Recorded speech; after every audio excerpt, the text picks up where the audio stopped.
Hello and welcome to Caring for Me, Caring for You, a thought and a prayer for the week. I'm Greg Johnson. I'm the president and CEO of Greg Johnson Partnerships International, whose mission and focus is totally uniting the world in family caregiving.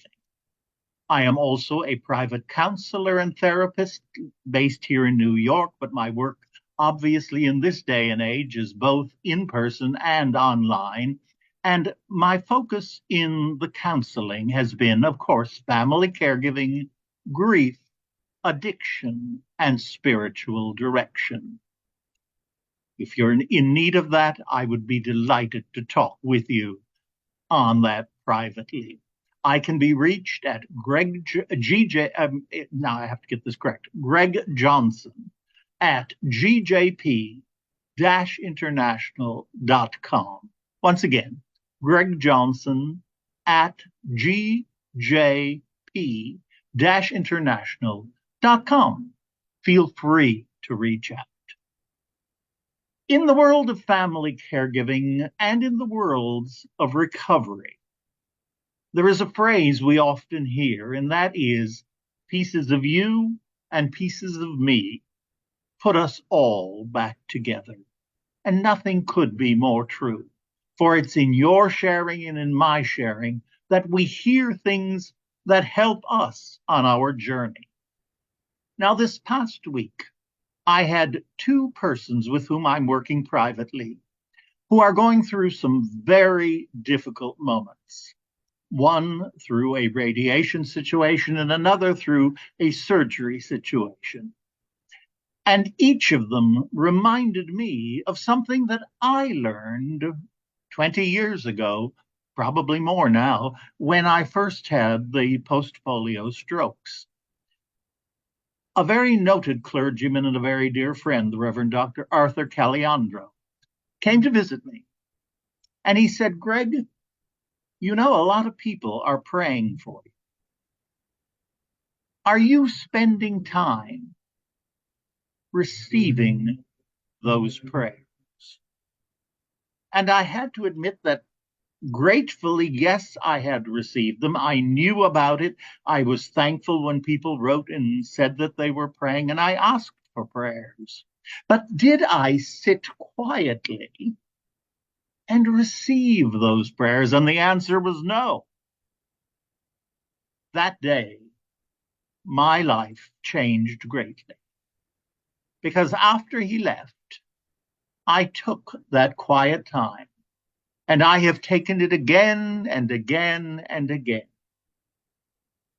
Receiving the prayers, feeling that energy and strength coming to me from people like you who were praying for me. But the difference was accepting and receiving the prayers. And so for the person who's going through radiation this week, I said to her, you know, during the treatment, what do you do? And we talked a bit about that. It's not a long process, but there is a period of time. And I said, you know, a lot of people are praying for you. And then I proceeded to tell her the story. She said, that is exactly what I'm going to focus on during the treatment. Similarly, with the person who is going through a surgical procedure, the loneliest part of any surgery is being on that gurney, heading down, waiting for your turn. What a wonderful opportunity to know that you are not alone and to feel that energy coming to you. Now, it doesn't always have to be in physical and hospital settings or illness, but it is something caregivers that you can do. Many people are praying for you. And if you just take a few moments to receive those prayers, or as I did with Joe in his last days, because by then I had learned this, and I said to him, you know, a lot of people are praying for us.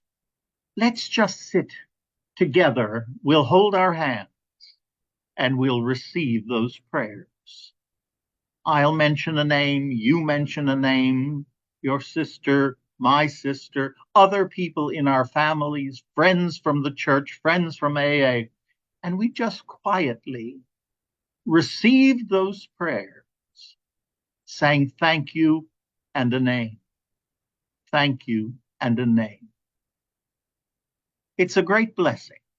And so I thought, yes, this morning our thought for the week is take time to receive the prayers.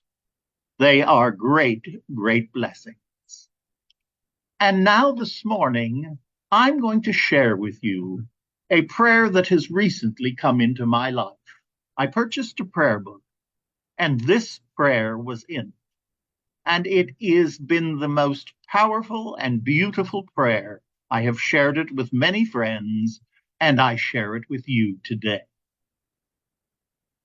Glorious source of all, in the gentle cadence of life's dance, from morning's first light to evening's soft trance, bless us with moments, both humble and grand, and hold our endeavors in your gracious hand. For the blessings we see, the laughter, the joy, the moments so free, and for those unnoticed, silently sown in the background of life, quietly grown. Bestow upon us the gift of your sight, to recognize blessings hidden from light, in the kindness of strangers, in tears that cleanse, in challenges that guide, and love that mends. May our hearts be vessels overflowing with gratitude, void of any wrestles. For the abundance you give, both great and small, remind us to cherish, to honor them all. Grant us wisdom to share and extend these blessings we receive as both giver and friend, to amplify goodness, to be your hand's extension, spreading love, hope, and joy without apprehension. In the canvas of life, as blessings unfold, let gratitude paint stories brilliantly bold. May every heart beat, each breath that we take, be a symphony of thanks for the blessings you make. Amen. Thank you for joining me this morning. And as we always say, onward in love and caregiving. Namaste. God bless, and I will see you real soon. Thank you.